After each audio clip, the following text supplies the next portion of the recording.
ஏன் ஒரு பெரிய சீஃப் டாக்டரை சந்திக்கின்ற போது நாம் கொடுக்காத மதிப்பை ஒரு IAS அதிகாரிக்கு கொடுக்கிறோம் என்றால் அவர் அதிகாரம் உடையவர் என்கின்ற காரணத்தினால். பணக்காரனுக்கு நாம் அதிகாரம் கொடுப்பதற்கு மணி இட்செல்ஃப் இஸ் அ பவர்.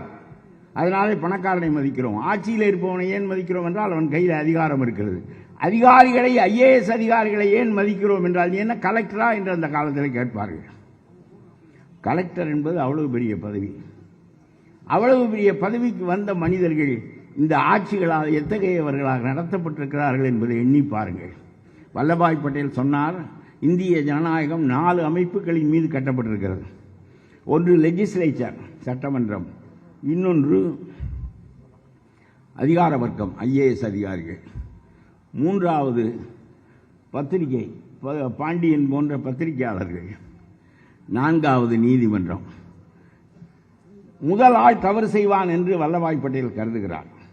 இந்த ஆட்சியாளன் அயோக்கியனவன் தவறுதான் செய்வான் என்று நினைக்கிறார். இப்பொழுது இருக்கிறவர்கள் காந்தியால் உருவாக்கப்பட்டவர்கள். இவர்களெல்லாம் இறந்து மடிந்த பிறகு மோசமான மனிதர்கள் ஆட்சிக்கு வருவார்கள். அப்பொழுது இந்த ஆட்சி கட்டிலை இழுத்து பிடித்து தவறு செய்யாதவாறு இதை நெருக்கி பிடிப்பதற்கு தகுதி வாய்ந்த 3 பெரிய பின்னல்களை நம்முடைய ஜனநாயகம் உண்டாக்கியது. ஒன்று அதிகார வர்க்கம், IAS அதிகாரிகள், இரண்டாவது பத்திரிகை, மூன்றாவது நீதிமன்றம். இந்த ஆளுங்கட்சியினர் தவறு செய்வார்களே, ஆனால் அதிகார வர்க்கம் அவர்களுக்கு உடன்படாவிட்டால் ஆளுங்கட்சியால் தவறு செய்ய முடியாது.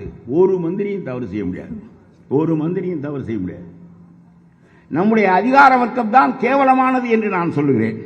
ஆட்சியாளன் கேவலமானவன் தான். கேவலமானவனைத்தான் மக்கள் தேர்ந்தெடுக்கிறார்கள். ஆகவே அதை பற்றி நாம் விட்டு விடுவோம்.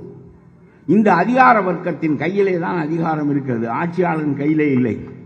ராஜாஜி ஒரு MLA பார்த்து கேட்டார், உனக்கு இந்த தலைமைச் செயலகத்தில் என்ன வேலை என்று கேட்டார். கேட்பதற்கு ராஜாஜியால் தான் முடியும். ஒரு முனிவன் நாடாண்டது என்பது ராஜாஜி ஒரு மனிதன் ஆண்டது தான். அவர் கேட்டார், what business do you have in the corridors of the secretariat என்று கேட்டார். உனக்கு என்ன இங்கே வேலை இருக்கிறது? தலைமைச் செயலகத்துக்கு ஏன் வருகிறாய்?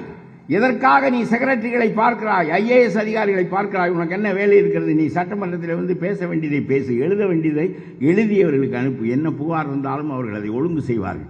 அவர்களை பார்ப்பது, அவர்களை கையில் பிடித்துக் கொள்வது, ஆகாத காரியங்களை எல்லாம் அவர்களின் மூலம் பண்ணிக்கொள்வது என்கின்ற அமைப்பு நேரிய ஆட்சிக்கு வழிவகுக்காது என்று சொல்லி, உனக்கு என்ன வேலை என்று கேட்டார். தலைமைச் செயலகத்தில் உனக்கு என்ன வேலை என்று ஒரு MLA கேட்க ராஜாஜியை தவிர வேறு எவனால் முடியாது.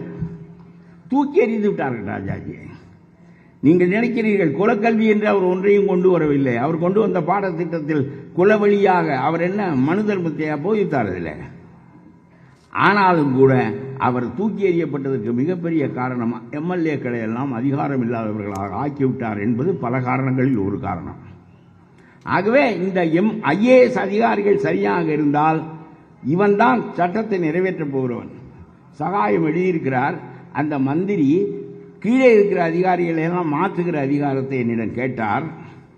அந்த அதிகாரம் ஒரு IAS அதிகாரிக்கு உள்ளது. மந்திரி அதை செய்ய முடியாது.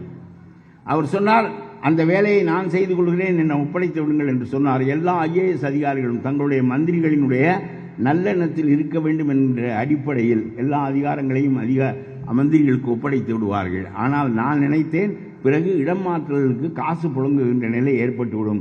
ஆகவே நல்ல அதிகாரிகள் நல்ல இடங்களில் நல்ல பணிகளை செய்ய முடியாத நிலைமை ஏற்படும் என்று சொல்லி அந்த மந்திரியிடம் நான் அந்த அதிகாரத்தை உங்களுக்கு தர முடியாது என்று சொல்லிவிட்டேன் என்று சொல்கிறார்.